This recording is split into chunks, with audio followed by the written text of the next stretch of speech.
নমস্কার সম্মানীয় দর্শকবৃন্দ, ইতিমধ্যেই নতুন মাস অর্থাৎ এপ্রিল মাস পড়ে গিয়েছে। শুধু নতুন মাস নয়, তার সাথে সাথে নতুন অর্থ বছর অর্থাৎ 24-25 অর্থ বছর ক্রস করে আমরা 25-26 অর্থ বছরে পদার্পণ করেছি। নতুন অর্থ বছর 25-26 শুরু হয়ে গিয়েছে। তো এই নতুন অর্থবর্ষে লক্ষ্মীর ভাণ্ডার প্রকল্পের টাকা আপনারা কবে পাবেন, বৃদ্ধ ভাতা, বিধবা ভাতা, প্রতিবন্ধী ভাতা, জয় জোহার, তপশিলি বন্ধু এই সকল প্রকল্পের টাকা কবে পাবেন, পুরনো উপভোক্তারা কবে পাবেন, বা নতুন যারা দুয়ারে সরকারে আবেদন করেছিল বা পঞ্চায়েতে বা বিডিও অফিসে আবেদন করে রেখেছিল তারা কবে টাকা পাবেন, বিস্তারিত আলোচনা করব আজকের এই ভিডিওর মাধ্যমে। তার আগে ছোট্ট একটি অনুরোধ, চ্যানেলে যদি নতুন হয়ে থাকেন চ্যানেলটিকে অবশ্যই সাবস্ক্রাইব করবেন, পাশের বেল আইকনটি ক্লিক করে অল অপশনটি অন করে রাখতে ভুলবেন না, যাতে ভিডিও ছাড়ার সাথে সাথে নোটিফিকেশনগুলো আপনাদের কাছে পৌঁছে যায়। আর ভিডিও ভালো লাগলে অবশ্যই কিন্তু একটি লাইক করবেন এবং বন্ধুদেরকে ভিডিওটা শেয়ার করে দিবেন। তো প্রথমে আলোচনা করব লক্ষ্মীর ভাণ্ডার প্রকল্পকে নিয়ে।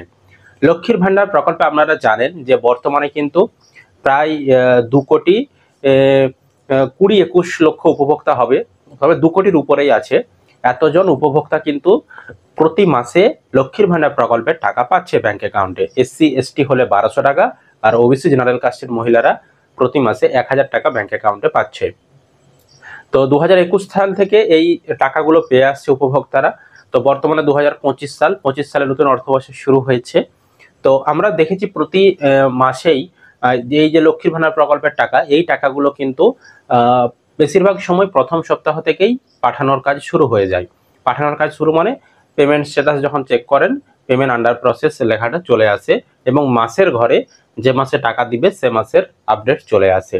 কিন্তু এই মাসে একটু উল্লেখযোগ্য বা একটু পার্থক্য রয়েছে। তার কারণ আপনারা যখন লক্ষ্মীর ভাণ্ডার প্রকল্পের স্ট্যাটাস চেক করবেন সেখানে দেখবেন অর্থ বছর বা ফাইন্যান্সিয়াল ইয়ার একটা অপশন রয়েছে, সেখানে 24-25 বা 23-24, হ্যাঁ, এরকম কিন্তু অর্থ বছর রয়েছে। তো লাস্ট যে অর্থ বছর সেটা কিন্তু ছিল সেখানে 24-25, এবং লাস্ট অর্থ বছরের লাস্ট টাকাটা আপনারা পেয়েছিলেন 2025 সালে মার্চ মাসে। এবার এপ্রিল মাস শুরু হয়েছে, এপ্রিল মাস থেকে অর্থ বছরটা পরিবর্তন হবে এবং ওইখানে নতুন অর্থ বছর আসবে, সেটা হলো 25-26। তবে এখন বর্তমানে আপনারা যদি লক্ষ্মীর ভাণ্ডারের স্ট্যাটাস চেক করেন, পেমেন্টের স্ট্যাটাস যখন চেক করবেন দেখবেন সেখানে এখনো 25-26 অর্থ বছর আসেনি। তো 25-26 অর্থ বছরটা আনতে ওনাদের সিস্টেমে বা ওয়েবসাইটে কাজ করতে হবে, সার্ভারের কিছু কাজ করতে হবে, তারপরে কিন্তু আসবে। তাছাড়াও এপ্রিল মাসে একটু ব্যাংকের চাপও থাকে, নতুন ফাইন্যান্সিয়াল ইয়ার শুরু হচ্ছে, হ্যাঁ, তো সেই কারণে এই মাসে টাকাটা আসতে হয়তো একটু লেট হতে পারে, একটু, খুব বেশিও না, একটু হয়তো লেট হতে পারে। তবে মনে করা হচ্ছে প্রথম সপ্তাহের আপনাদের ওই যে পেমেন্ট স্ট্যাটাস যখন আপনারা চেক করবেন সেখানে 25-26 অর্থ বছর চলে আসবে এবং মাসের ঘরে এপ্রিল মাস লেখাটা চলে আসবে এবং পেমেন্টের ঘরে পেমেন্ট আন্ডার প্রসেস লেখাটা কিন্তু চলে আসবে মাসের প্রথম সপ্তাহে। এবার ওই আপডেটগুলো আসার পর তারপরে কিন্তু ব্যাংক অ্যাকাউন্টে টাকা ঢুকতে 2 থেকে 3 দিন সময় নেয়। তো আশা করা যায় যে এপ্রিল মাসের 10 তারিখের মধ্যে আপনাদের ব্যাংক অ্যাকাউন্টে লক্ষ্মীর ভাণ্ডার প্রকল্পের টাকা কিন্তু ঢুকে যেতে পারে। তবে বললাম যে যেহেতু নতুন অর্থ বছর সে কারণে হয়তো একটু দেরি হতেও পারে, তবে দেরি হলেও কোনো সমস্যা নেই। সরকার চেষ্টা করছে 10 তারিখের মধ্যেই আপনাদের ব্যাংক অ্যাকাউন্টে লক্ষ্মীর ভাণ্ডার প্রকল্পের টাকা দিয়ে দিতে, যারা প্রতি মাসে টাকা পেয়ে আসছেন।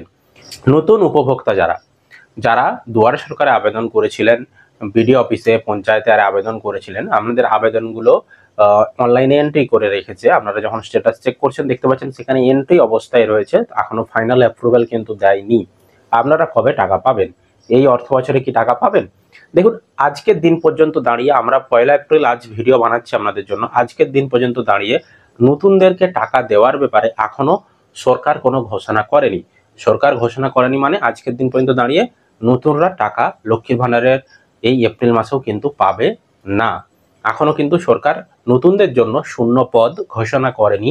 নতুনদের জন্য শূন্য পদ একমাত্র ঘোষণা করলেই তবেই কিন্তু নতুন যারা দুয়ারে সরকারে আবেদন করেছেন তাদের ফাইনাল অ্যাপ্রুভাল হবে, পেমেন্ট স্ট্যাটাসে আপডেট আসবে, তবেই কিন্তু তারা টাকা পাবে। তো পরবর্তী সময় যদি নতুনদের টাকা দেওয়ার ব্যাপারে সরকার নতুন কোনো ঘোষণা করে, সাথে সাথে আমাদেরকে তথ্য দিয়ে জানিয়ে দেবো। তবে আজকের দিন পর্যন্ত দাঁড়িয়ে এখন পর্যন্ত নতুনদের টাকা দেওয়ার ব্যাপারে কোনো ঘোষণা করেনি, সুতরাং নতুনরা টাকা এপ্রিল মাসে পাচ্ছে না আজকের দিন পর্যন্ত দাঁড়িয়ে। পরবর্তী সময় যদি হঠাৎ করে কোনো ঘোষণা করে সেটাও কিন্তু জানিয়ে দেব। এবার আলোচনা করব বৃদ্ধ ভাতা, বিধবা ভাতা, প্রতিবন্ধী ভাতা, জয় জোহার, তপশিলি বন্ধু, এই সকল যে পেনশন বা ভাতা প্রকল্পগুলো রয়েছে জয় বাংলা পেনশন প্রকল্পের আন্ডারে, এই সকল পেনশন প্রকল্পের টাকা আপনারা কবে পাবেন? দেখুন, এই সকল পেনশন প্রকল্পের যারা পুরনো উপভোক্তা, যারা প্রতি মাসেই টাকা পেয়ে আসছেন, তারা কিন্তু এ মাসের 15 তারিখের মধ্যে ব্যাংক অ্যাকাউন্টে টাকা পেয়ে যাবেন। সরকার এরকমটাই জানিয়েছে যে মাসের 15 তারিখের মধ্যে আপনাদের যে পেমেন্ট সেগুলো কিন্তু করে দেওয়া হবে। তবে এগুলো পুরনো উপভোক্তা। নতুন যারা অনেকদিন থেকেই ধরুন দুয়ারে সরকারে আবেদন করে রেখেছেন বা পঞ্চায়েতে বিডিও অফিসে দুয়ার আপনারা বিধবা ভাতা প্রতিবন্ধী ভাতার ফর্ম জমা করে রেখেছেন, এখনো টাকা পাচ্ছেন না, আপনাদের জন্য এখন সরকার টাকা ছাড়বে না। কারণ সরকারের কাছে পর্যাপ্ত শূন্য পদ নেই। যেই শূন্য পদ আগের অর্থ বছরে ছিল বা মার্চ মাস পর্যন্ত ছিল, সেই শূন্য পদ কিন্তু এপ্রিল মাসেও রয়েছে। তো তার বেশি যতদিন না শূন্য পদ হচ্ছে ততদিন পর্যন্ত কিন্তু আমাদেরকে টাকা দিতে পারবে না। সরকারের কাছে যদি নতুন 1 লক্ষ যদি বৃদ্ধ ভাতা শূন্য পদ আছে, তখন যারা আবেদন করে রেখেছে তাদের কাছ থেকে নতুনদেরকে কিন্তু ঢোকাবে এবং তারপর নতুনদেরকে টাকা দেবে। তো সরকার নতুন করে শূন্য পদ এখন বাড়াতে পারছে না। সরকারের নিজস্ব কোষাগারেরও সমস্যা রয়েছে, কোষাগারে পর্যাপ্ত অর্থ নেই, কারণ এত ভাতা প্রকল্প, পেনশন প্রকল্প চালু করেছে সেই কারণে। এছাড়াও এই বৃদ্ধ ভাতা, বিধবা ভাতা, প্রতিবন্ধী ভাতা এই সকল প্রকল্পের আবার কিছু কিছু ক্ষেত্রে কেন্দ্র সরকারও কিন্তু কিছু টাকা দেয়, আবার রাজ্য সরকার কিছু টাকা দেয়, উভয় টাকা মিলিয়ে 1000 টাকা আপনাদের ব্যাংক অ্যাকাউন্টে আসে। তো সেই কারণেও কেন্দ্র সরকার যতদিন না আবার শূন্যপদ বাড়াচ্ছে ততদিন কিন্তু রাজ্য সরকার আলাদাভাবে শূন্যপদ বাড়াতে পারবে না। আবার আলাদাভাবে যদি রাজ্য সরকার শূন্যপদ বাড়ায়, সেক্ষেত্রে পুরো টাকাটাই রাজ্য সরকারকে দিতে হবে, পুরো 1000 টাকাটাই। সেক্ষেত্রে আরও কোষাগারে টান পড়বে রাজ্য সরকারের। তবে হয়তো মনে করা হচ্ছে যে এপ্রিল মাসে কিছু শূন্যপদ ঘোষণা হতে পারে, নতুনদেরকে কিছু দিতে পারে। যদি সেই ধরনের কোনো আপডেট আসে সেই তথ্য তো আপনাদেরকে জানাবোই। এছাড়াও মোস্ট প্রবাবলি আরেকটা সম্ভাবনা রয়েছে, 2026-এ যে বিধানসভা ভোট হবে, সেই ভোটের আগে কিন্তু নতুন যারা আবেদন করে রেখেছেন, বৃদ্ধ ভাতা বলুন, বিধবা ভাতা, প্রতিবন্ধী ভাতা, জয় জওহার, তপশিলি বন্ধু, লক্ষ্মীর ভান্ডার, সমস্ত ভাতা বা পেনশন প্রকল্প আমাদেরকে কিন্তু কিছু সংখ্যক উপভোক্তাদেরকে টাকা দিয়ে দিতে পারে নতুনদেরকে, এরকমটা কিন্তু আপডেট রয়েছে। তো এটাই ছিল বর্তমানে লেটেস্ট আপডেট। আশা করি আপনারা ভিডিওটি বুঝতে পেরেছেন। যদি ভিডিও ভালো লেগে থাকে অবশ্যই কিন্তু একটি লাইক করবেন, বন্ধুদেরকে ভিডিওটা শেয়ার করতে ভুলবেন না।